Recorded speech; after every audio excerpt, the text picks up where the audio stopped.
Bismillahirrahmanirrahim. Honorable Governor Sindh Imran Ismail Sahib, former Governor of the State Bank of Pakistan Shamshad Akhtar Sahiba, Asfar Saab, distinguished CEOs of companies and banks, and most of all the guests at today's event. Assalamu alaikum.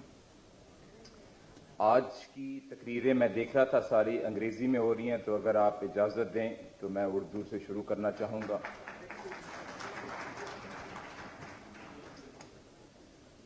دیکھیں، میں چاہوں گا کہ آج کی اس تقریر میں تھوڑا سا ہم جو day to day economic developments ہوتی ہیں ان سے ایک قدم پیچھے ہٹ کے ایک براڈر لیول پہ بات کرنا چاہوں گا کہ اگر ہم پچھلے 2-3 سالوں میں ہم دیکھیں تو وہ کیا کچھ ایسے ایریاز ہیں جہاں پہ ایز پاکستانیز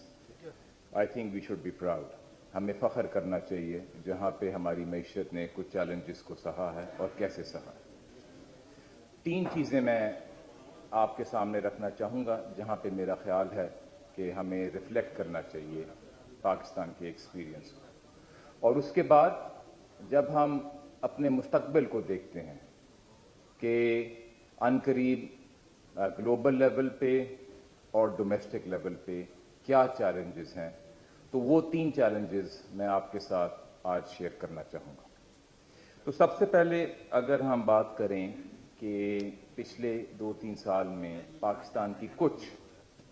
اسٹرینتھس کیا رہی، اور یہ بھی ایک کمپلیٹ لسٹ نہیں ہے، کافی ساری اور چیزیں ہیں، لیکن میں چاہوں گا کہ اسپیسیفک ہو اور 3 چیزوں کا ذکر کروں۔ سب سے پہلی چیز جو میں دہرانا چاہوں گا، اور میرے خیال میں انٹرنیشنل فورا پہ اتنی نہیں دہرائی جاتی جتنا اس کو دہرانا چاہیے، وہ ہے پاکستان کا ایکسپیرینس ڈیورنگ کووڈ۔ اور یہ ایک وبا تھی اور ایک اکنامک شاک تھا جس کو اکنامکس ٹرم میں ایگزوجنس کہتے ہیں، یعنی کہ یہ ہم نے کوئی ایسی چیز نہیں کہی، دنیا کے کسی بھی ملک نے کوئی ایسی چیز نہیں کی، لیکن سب پہ یہ گلوبل اکنامک کیٹاسٹرفی آئی۔ سوال یہ پیدا ہوا کہ مختلف ممالک نے اس کو ہینڈل کیسے کیا، اور آپ کے سامنے میں شروع میں ایک چارٹ رکھوں گا کہ پاکستان کا ایکسپیرینس کیا رہا کووڈ میں، اور میں آپ سب سے ریکویسٹ کروں گا کہ اس کو کچھ سیکنڈ کے لیے غور کریں۔ یہ 3 پینلز ہیں اور یہ بتاتے ہیں کہ اگر آپ لیٹسٹ فگرز کے مطابق number of cases, number of deaths and positivity ratio, اور ان تینوں کو ہم نے نارملائز کیا ہوا ہے، اسکیل کیا ہوا ہے، یعنی کہ number of cases per million of people, number of deaths per million of people, اور پازیٹیوٹی ریشو یعنی کہ the number of PCR test جو کہ پازیٹیو آتے ہیں۔ تو آپ کو اس سے ایک پیغام ملے گا، اور وہ پیغام یہ ہے کہ آپ اپنے ہمسائے ملکوں سے دیکھ لیں، آپ اپنی کمپیریبل کنٹریز سے دیکھ لیں، آپ گلوبل ایوریج سے دیکھ لیں، تو آپ دیکھیں گے کہ پاکستان نے کرونا کی ہر لہر میں جو یہ انڈیکیٹرز ہیں ان کو کم رکھا۔ کچھ لوگ کہتے ہیں کہ جو نمبر آف کیسز اور نمبر آف ڈیتھس وہ انڈر رپورٹڈ ہوتے ہیں، جو کہ ٹھیک بات ہے، وہ ہوتے ہیں۔ اسی لیے جو تیسرا پینل ہے وہ پازیٹیوٹی ریشو کا ہے، کیونکہ پازیٹیوٹی ریشو انڈر رپورٹ نہیں ہو سکتا، وہ simply number of PCR test which are returned as positive. تو کہنے کی مراد یہ ہے کہ پہلی چیز جس پہ ہمیں پاکستانیوں کو ایز اے نیشن فخر کرنا چاہیے وہ یہ ہے کہ اس وبا کی ہر لہر میں پاکستان نے گلوبل ایوریجز اور ملکوں کی ایوریجز سے اپنے کیسز کو کنٹرول کیا، اور معیشت کے لیے یہ اس لیے اہم ہے کہ اگر یہ گلوبل شاک اکنامک شاک تھا ہی پبلک ہیلتھ کرائسس، اگر پبلک ہیلتھ کرائسس کو ہم نہیں مینج کریں گے تو پھر اس کی امپلیکیشنز ہماری اکانومی پہ بھی ہوئیں گے۔ تو ہمیں اپریشیٹ کرنا چاہیے جو کام NCOC نے کیا، اور اس کے ساتھ ساتھ ہمیں اپریشیٹ کرنا چاہیے جو کام